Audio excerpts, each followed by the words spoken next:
Government's policy throughout has been that we need to live with COVID, but they have done not nearly enough to provide the health capacity, particularly in ICU, in public health, and in general bed capacity for us actually to be able to cope with a surge in COVID. And one of the things we want to say today, therefore, while this government, because of its lack of planning for COVID, we are playing catch up, that they need to take certain urgent measures. We think that they should never have handed back the private healthcare capacity that was seconded during the first wave of COVID, and that they should immediately take under public control permanently all private healthcare capacity. It makes absolutely no sense to have a fragmented public-private two-tier health system in the face of an ongoing pandemic and the current COVID surge. We also think that it is really inexplicable at this stage that the government will not provide free antigen testing and establish walk-in PCR test centres and establish a permanent contact tracing infrastructure that's capable of dealing with surges like this. We are getting widespread reports of people getting their antigen tests posted to them days after they were told they needed to have them. People are finding it impossible for love nor money to get PCR tests when they're symptomatic. So the failure of the government to establish a permanent infrastructure to allow for easy access for PCR testing, free antigen testing, and to have a permanently established state-of-the-art contact tracing system are seriously hampering our ability to cope with the current surge of COVID, and indeed as it now looks like we're going to be dealing with COVID for the long term. All of that ICU, public health, general healthcare capacity, test, trace capacity needs to be established on a permanent basis so we can actually deal with the surges that inevitably will come. We also want to highlight again the issue of ventilation. We have a bill that will be coming into the Dáil next week, which is calling for legal minimum standards in terms of the ventilation of workplaces, of schools, of all buildings, and minimum standards in terms of air filtration.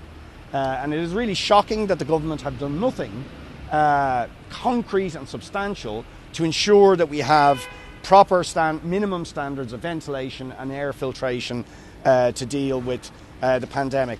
Finally, and we raised this last week, and I brought it up in the Dáil with the Taoiseach, the question of income supports for those who are hit by the current public health measures.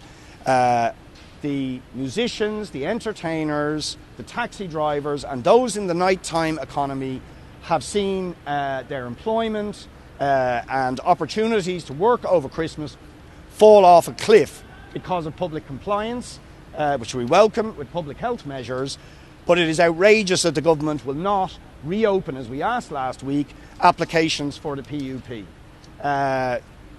The taxi drivers are reporting 60 to 80% fall off in the business that's available because people aren't going into the offices, people aren't going out to Christmas dues, to gigs and to pubs, and therefore there is no work for them. Similarly for musicians, entertainers and those in the nighttime economy. So the government should immediately reopen applications for the PUP to ensure that those sectors who've been hit now repeatedly as a consequence of public health measures should not lose out on the income they need to sustain themselves. I'll let Mick, I know you want to talk about COVID related. There is something about housing I'll just say maybe at the end. Okay. No problem. Okay, so I'm just going to make comments on two issues. One is the issue of antigen testing, and the other is on the question of COVID supports for workers. So the government have again delayed a decision on antigen testing. We're 20 months into a pandemic. We've 5,000 cases a day.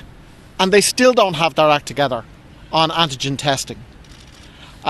We believe that they should stop the dithering, and we believe that the antigen tests should be introduced free of charge.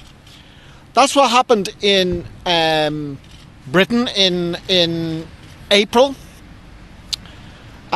There's been attempts made to say that it was a fiasco over there. In fact, there were 600,000 plus asymptomatic people who tested for COVID positive as a result of the antigen test that they took during the first 5 months after they were introduced free in Britain. They're free in Greece for school students. They're free in certain regions of Spain. In Finland, if you say, I think I've got COVID, you can get a free test. They should be free here. On the question of supports, so the Employment Wage Subsidy Scheme is in the news today. The CRIS scheme is in the news today. There's going to be changes made in relation to them. Why changes for them and not changes in the pandemic unemployment payment? Is it the way that there's changes in supports for business, like CRIS, and no changes in supports for working people, like the PUP? I mean, there's been reports on the TV, I won't say which station, about nightclubs which have decided to stay open and that, you know, starting at 6 o'clock in the evening, 7 o'clock in the evening, and so on. Yes, that is happening, but we are getting reports, of nightclubs which are just closing down, full stop. And there may be more of them than there are of the former. And people are being let go. And not only are they, have the payments been cut, but people aren't able to get back on the scheme. It's unjust. How can you justify that? So we think that the PBP scheme must be reopened and the cuts in it must be reversed. Is there any questions? I did want to say just a quick couple of points about housing, but yeah. Okay, something that I raised with the Minister for Housing and the Taoiseach last week, and I will be raising as a matter of urgency again this week, is the fact that there are now people who are actually in homeless accommodation, families who are being threatened with eviction from homeless accommodation because their income went marginally over the income eligibility thresholds for social housing. Now, I just want people to consider the significance of that. It is bad enough that the income eligibility thresholds have not moved for 10 years, allowing the government year after year to lop huge numbers of people off housing lists who still don't have the income to afford, the extortionate rents, the extortionate house prices, and therefore are left in a disastrous situation. But in recent weeks, we have come across a number of cases, and the cases are rising literally every week, of people who are actually in homeless accommodation. 2 families I'm dealing with have been 3 years each homeless, going from one homeless accommodation to another.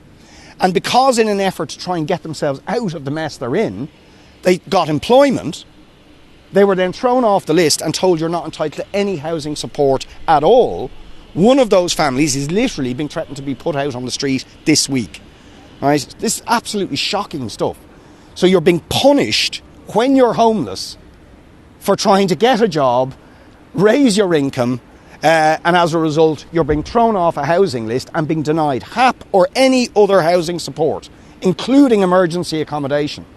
It is absolutely shocking. Now, I raised this with Darragh O'Brien, who said they're looking at it, told me he's going to get back to me. But since I talked to him last week, one of these families received a notice from the local authority saying you've got 2 days to be out of the hotel that your family are in. This is a family who've been in homeless accommodation for 3 years. And then this week, another case of a young mother who's a social care worker, and because her income went slightly over the threshold, she is now, and her son are being threatened to be put out on the street. And we're hearing on the grapevine other similar cases emerging around the country. And it would appear that this is to do with a statutory instrument that was signed by the government in March, which changed the criteria for calculating income in terms of eligibility for social housing. Now, the mind boggles that anybody in the Department of Housing would have changed the calculation for social housing eligibility in a way that could result with people who are in homeless accommodation being put out of the street. So now you're not just homeless, you'll be made roofless. I will be appealing to the Minister and the Government to urgently act to prevent homeless families in emergency accommodation being actually physically put out on the street and told that they will get no housing support of any description. It's an absolute shocker. So just on the saying, there's someone in a family this week who are going to be evicted from A hotel. From a hotel. From a hotel. On the basis that they were about to secure work and therefore will be off the list, off PAP and off emergency provision. They did secure work. They went over the income threshold. Subsequently, they actually lost their job. But because the calculation is based on the average earnings over the previous year, even though they are now completely dependent on social welfare, they are deemed ineligible for housing support or for social housing and are going to be evicted, and have received a notice in the last 36 hours saying they've got 2 days to get out of the hotel. Now, I've told Darragh O'Brien about this. He said he's going to look at it. But, this is a shocker. It's an absolute shocker. And similarly, the other case is, it's just stunning, is a woman who has been homeless for 3 years, managed to go and get a degree in social work, is working in a social care employment where she's looking after vulnerable children, but she can't do extra hours. Because if she does extra hours where they're desperately needed at the moment, particularly because of COVID, she goes over the threshold. And she's been told she did go over the threshold and therefore she's no longer entitled to housing support, even though she's in homeless accommodation. Right? That's 2 cases I'm dealing with, but we've heard of other cases in different parts of the country. So it's absolutely unbelievable. You're literally, when you're homeless, being punished for trying to get a job and improve your situation. And just for people to fully understand the sort of irony and contradiction of this, if you were housed, as you should be, with social housing, you would be allowed to earn, and even if your earnings rose, you wouldn't be evicted from your social housing or from your HAP tenancy. So in fact, you're actually being punished more for being homeless than you would be if you were in a council tenancy or in a HAP tenancy. It's absolutely shocking. So I really am going to be ringing the alarm bells and pleading with the government to act immediately to instruct local authorities that under no circumstances should families in a homeless accommodation be evicted because they might briefly go over an income threshold for social housing eligibility.